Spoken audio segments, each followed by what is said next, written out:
Hi friends, welcome back to my channel. എൻ്റെ video പുതിയതായിട്ട് ആരെങ്കിലും കാണുന്നുണ്ടെങ്കിൽ ഒന്ന് സബ്സ്ക്രൈബ് ചെയ്യുക. കൂടാതെ തൊട്ടടുത്തുള്ള ബെല്ലൈക്കനോടെ ഒന്ന് ക്ലിക്ക് ചെയ്യുക. ഇത് ഞാൻ ഉണ്ടാക്കാൻ പോകുന്നത് മുട്ട റോസ്റ്റ് ആണ്. എങ്ങനെയാണ് ഉണ്ടാക്കുന്നതെന്ന് നോക്കാം. 4 സവാള അരിഞ്ഞത്, 2 തക്കാളി, 3-4 പച്ചമുളക് നിങ്ങളുടെ എരിവിനനുസരിച്ച് എടുക്കാം. ആവശ്യത്തിന് കറിവേപ്പില, വെളുത്തുള്ളി പേസ്റ്റ്, ഇഞ്ചി പേസ്റ്റ്, പുഴുങ്ങിയ മുട്ട. ഞാനിവിടെ 4 മുട്ടയാണ് എടുത്തിരിക്കുന്നത്. ചൂടായ പാനിലേക്ക് 4 സ്പൂൺ ഓയിൽ ഒഴിച്ചു കൊടുക്കാം. ചൂടായതിനു ശേഷം 1/4 സ്പൂൺ കടുകിട്ട് പൊട്ടിക്കാം. കടുക് പൊട്ടിയിട്ടുണ്ട്. ഇതിലേക്ക് വറ്റൽമുളക് കൂടി ഇട്ട് കൊടുക്കാം. കുറച്ച് കറിവേപ്പിലയും കൂടി ഇട്ട് കൊടുക്കാം. ഇതിലേക്ക് 1/2 സ്പൂൺ ഇഞ്ചി പേസ്റ്റ്,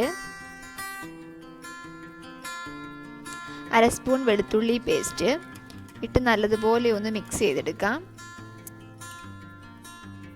നല്ലതുപോലെ ഒന്ന് മൂപ്പിച്ചെടുക്കണം. ആ വെളുത്തുള്ളിയുടെയും ഇഞ്ചിയുടെയൊക്കെ ആ പച്ചമണമൊക്കെ ഒന്ന് മാറുന്നിടം വരെ.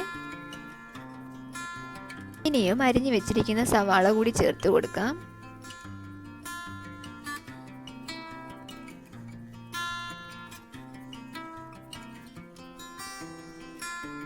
നല്ലതുപോലെ ഒന്ന് മിക്സ് ചെയ്ത് കൊടുക്കാം. പെട്ടെന്ന് വഴന്ന് കിട്ടുന്നതിന് വേണ്ടി 1/2 സ്പൂൺ ഉപ്പ് കൂടി ഇട്ട് കൊടുക്കാം.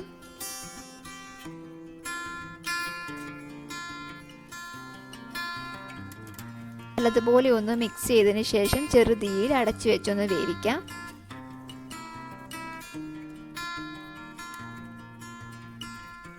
നല്ലതുപോലെ ഒന്ന് വഴന്ന് വന്നിട്ടുണ്ട്. ഇതിലേക്ക് അരിഞ്ഞു വെച്ചിരിക്കുന്ന തക്കാളി കൂടി ചേർത്ത് കൊടുക്കാം.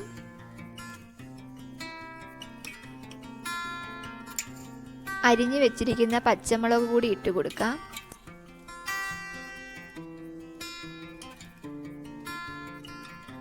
പൊടികൾ കൂടി ഇട്ട് കൊടുക്കാം. 1/2 സ്പൂൺ മുളക് പൊടി, 3/4 സ്പൂൺ മല്ലിപ്പൊടി, 1/4 സ്പൂൺ മഞ്ഞൾപ്പൊടി, 1/2 സ്പൂൺ കുരുമുളക് പൊടി, 1/4 സ്പൂൺ ഗരം മസാല. ഇവയെല്ലാം കൂടി നല്ലതുപോലെ ഒന്ന് മിക്സ് ചെയ്തെടുക്കാം.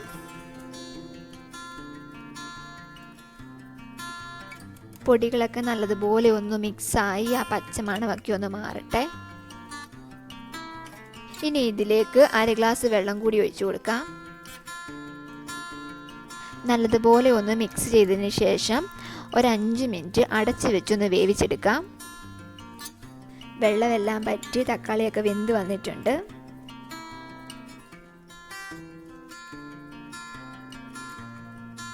ഇതിലേക്ക് പുഴുങ്ങി വെച്ചിരിക്കുന്ന മുട്ട കൂടി ഇട്ട് കൊടുക്കാം. ചെറുതായി ഒന്ന് ഇളക്കി കൊടുക്കാം. ആ മുട്ടയിൽ ആ ഗ്രേവിയൊക്കെ ഒന്ന് ആകുന്നിടം വരെ.